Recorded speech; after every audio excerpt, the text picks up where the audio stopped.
And so I'm like, well, I haven't been able to eat solid food, but I'm super excited to do that today. And she says, wow, what's the first thing you're going to eat? And I had been hanging out in Union Square, well, next to Union Square in San Francisco, for 2 weeks, walking past hot dog vendors every single day and smelling all their delicious charred meat. And you know, normally a hot dog in Union Square, I mean, they're probably pretty good hot dogs, especially for food you buy outside in a park, but having eaten nothing but Soylent for that long, like every time I walked past, I was like, Jesus fucking Christ, I want one of these. Why can't I have one of these? And they were like shoulder to shoulder to shoulder there. You know, I could smell everything. After they took the splints out of my nose, I could finally start smelling everything, and I was just ravenous. So obviously the first thing I wanted when I got back was a hot dog. So I told the eye exam lady this, the doctor this, and she goes, you know, I just got my husband a membership to Costco, and it turns out Costco sells hot dogs.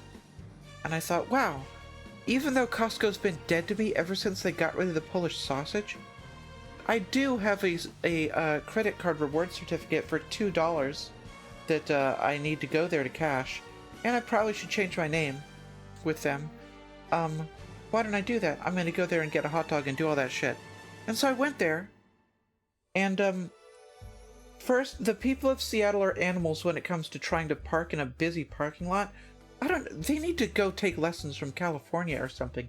I'm sad to say, because everyone was just sitting there in their cars like, you know how parking lots work, right? There's cars parked next to each other in tiny little aisles, and then sometimes the lot is full, so you gotta wait for someone to leave, or you have to drive around and find a space. You know, sometimes you can't have the first space that you see when you drive into the parking lot, because someone's there, because they get to use it too.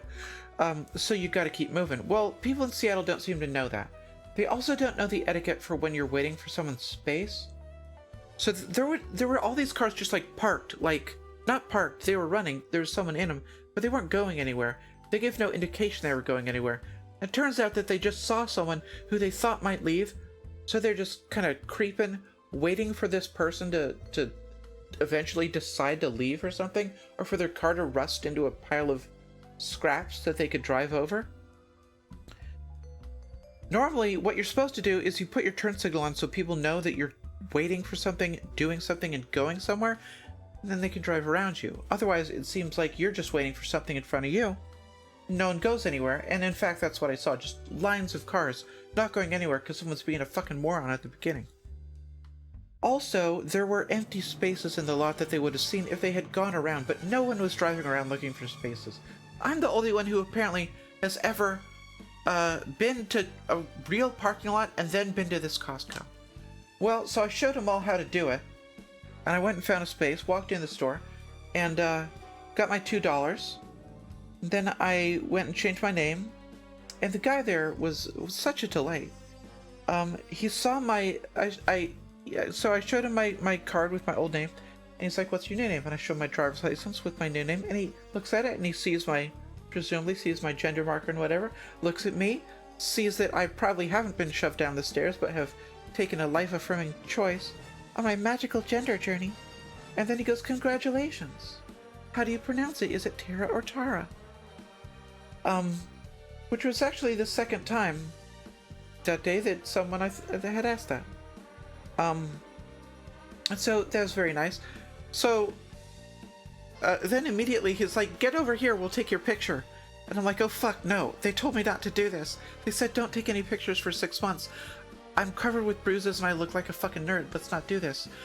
But apparently he wanted to give me a new card with my name on it, and that's what you gotta do, so and I didn't even take a good picture because I didn't know where to look, so I'm not even looking. I look like I'm distracted while I'm looking in the picture. So everyone who lets me into Costco in the future is gonna think, Jesus, this was such a fucking nerd that someone pushed her down the stairs, and they must have chased her to Costco because she's like nervously looking out for them while they were taking her picture. So I might not go to the Costco again for a while, until I can take a better picture. Anyway, I got a hot dog. That's the important part of that story. I got a hot dog at Costco.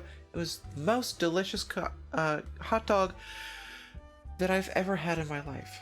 The most satisfying one, at least.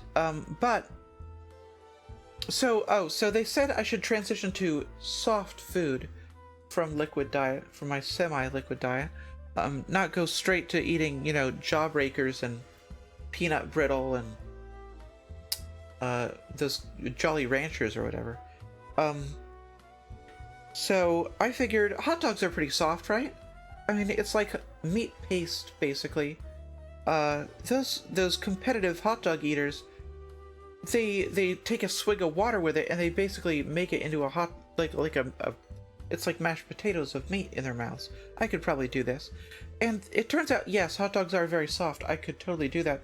What I didn't anticipate is that not having opened my mouth very far for like 2 whole weeks, you know, I've basically been sipping water, brushing my teeth a little bit, like sort of creaking my jaw open just enough to get a toothbrush in there. Eating a hot dog was harder than I thought it would be. Not because the chewing was painful, but because getting it actually in my mouth, but to the point where I could take a bite, was painful. Those are some very big wieners they sell there. At Costco, you really get a lot of, I would say maybe too much banger for your $1.50.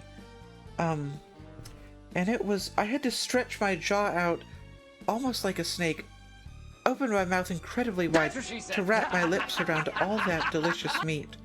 But it was so worth it in the end. I made a bit of a mess, but they had plenty of napkins to mop it out my face and off the table and off of all my clothes and everything. God, it got everywhere.